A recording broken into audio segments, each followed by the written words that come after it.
Let me ask you something uncomfortable. If you disappeared tomorrow, not died, just disappeared, how long would your bank account survive without you? A week? 2 weeks? Be honest with yourself right now, because the answer to that question is going to determine everything about the next 20 minutes of your life. Here's the number that keeps financial institutions awake at night, not because they're worried for you, but because they're worried about you figuring it out. According to the Federal Reserve's most recent consumer finance report, 78% of working Americans cannot cover a $400 emergency without borrowing money or selling something. $400. That's not a car payment. That's not a medical bill. That's a set of tires. That's a broken refrigerator. That's one bad Tuesday. And yet, simultaneously, the United States has created more millionaires in the last 5 years than in any previous decade in recorded history. So what is happening?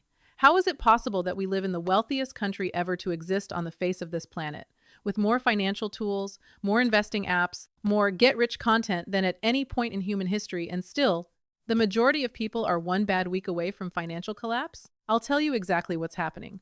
But first, I need you to understand something, that nobody, not your bank, not your employer, not your school, was ever going to tell you.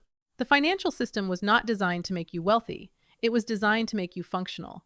There's a massive difference. A functional worker shows up, earns a wage, spends that wage on things that feel good, and then shows up again the next Monday slightly more in debt, slightly more dependent, slightly more trapped. That is not a conspiracy theory. That is a business model. Banks profit when you carry a balance. Credit card companies profit when you pay the minimum.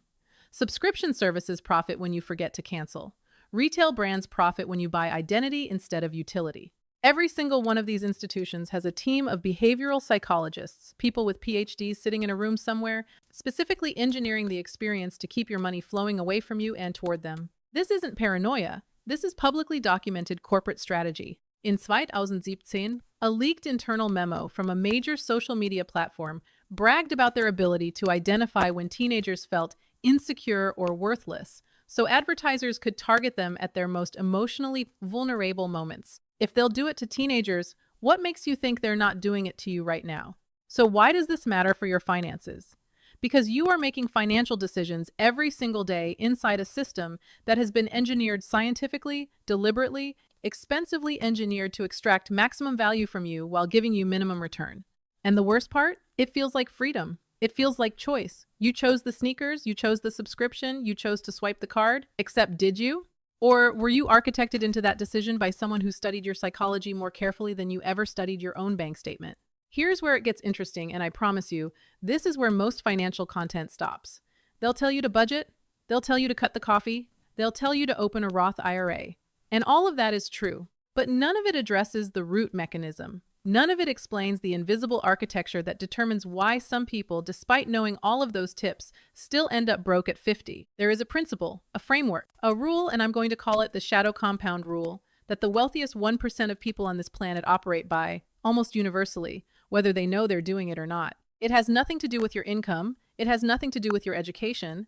It has nothing to do with your zip code or your family or how many times you failed before. It has everything to do with what you do every single day, specifically in the hours that the system isn't watching you spend. I'm going to show you exactly what that is. But before I do, we need to go through the math. Because once you see these numbers, once you see the actual mechanics of how money moves, you will never be able to look at your financial life the same way again. Stay with me. Let me introduce you to someone. Her name is Sarah. Sarah is 28 years old. She earns $58,000 a year, which is almost exactly the median individual income in America right now. She is not irresponsible. She is not lazy. She has a budget app on her phone that she checks approximately once every 2 weeks when the guilt gets heavy enough. She has $1,200 in her savings account. She has $14,000 in credit card debt. She has a 401k that she contributes 3% to because her HR rep told her to do at least 3%. Sarah is not a cautionary tale. Sarah is most people. Sarah might be you. Sarah was definitely me, at a certain point in my life. Here is Sarah's invisible problem, and this is the math that nobody walks you through clearly. Sarah earns $58,000 a year. After federal and state taxes, she takes home approximately $43,500. That's $3,625 per month. Now let's look at where that money actually goes. Not where she thinks it goes, because there's always a gap between those two things. Rent, $1,400. Car payment and insurance, $620. Phone, $85. Streaming subscriptions, she counted 3, but actually has 5. $67. Groceries, $380. Eating out and DoorDash, she estimates $150. Actual bank statement says $410. Minimum credit card payments, $280. Random purchases, Amazon, clothing, I deserve this moments, approximately $340. That leaves Sarah with $43 at the end of the month. $43. And here is the psychological trap embedded inside that number. Sarah's brain, your brain, my brain is not wired to process monthly cash flow intuitively.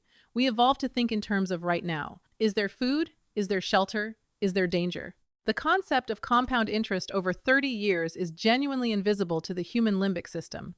It registers with about the same emotional urgency as the weather forecast for a city you've never visited. This is called temporal discounting, and it's one of the most well-documented phenomena in behavioral economics.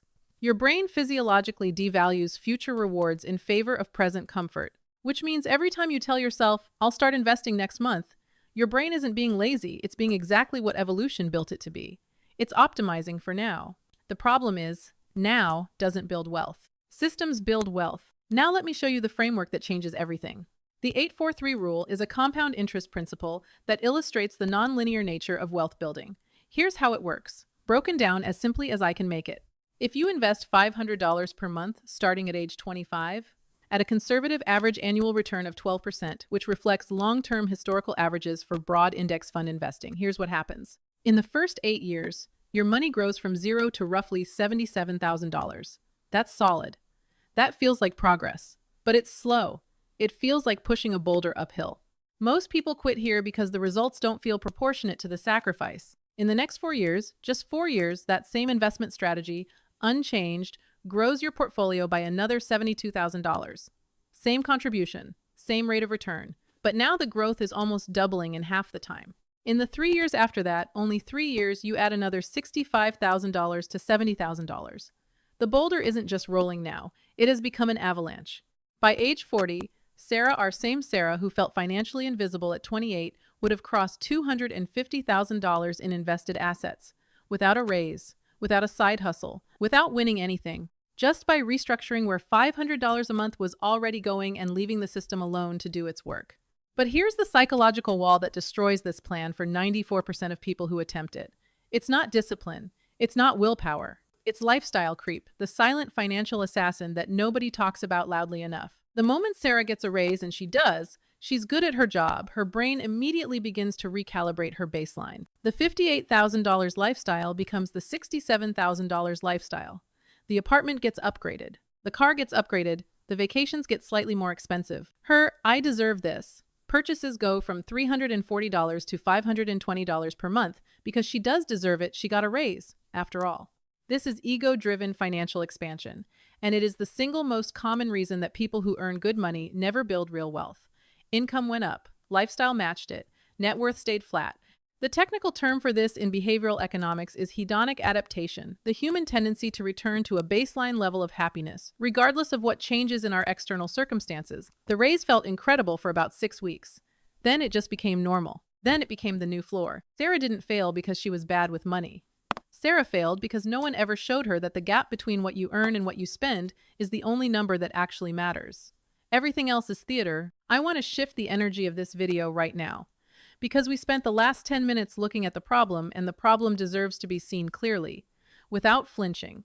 But this is where we build. This is where we go from understanding the trap to engineering your escape from it. And I want to say this directly because I think it matters. You are not behind. You are not broken. You are not financially hopeless. You are someone who has been operating inside a system that was not designed with your prosperity as the goal. Recognizing that is not defeatism. Recognizing that is the first act of genuine financial intelligence. Here is your 3-step plan. These are not motivational suggestions. These are structural changes, architectural decisions about how money flows through your life that, if implemented consistently, make it genuinely mathematically difficult to stay broke. The most dangerous moment in personal finance is the moment you receive money, because that is the moment your brain remembers. The same brain running evolutionary software designed for immediate survival begins negotiating. It begins calculating wants disguised as needs. It begins performing the mental gymnastics that end with $410 in DoorDash charges and a savings account with $1,200 in it. The solution is brutally simple. Remove yourself from the equation entirely. The day you get paid, before you touch a single dollar, 3 automated transfers must occur. The first transfer moves your investment contribution even if it's $100 to start, even if it's $50 directly into a broad index fund or a retirement account.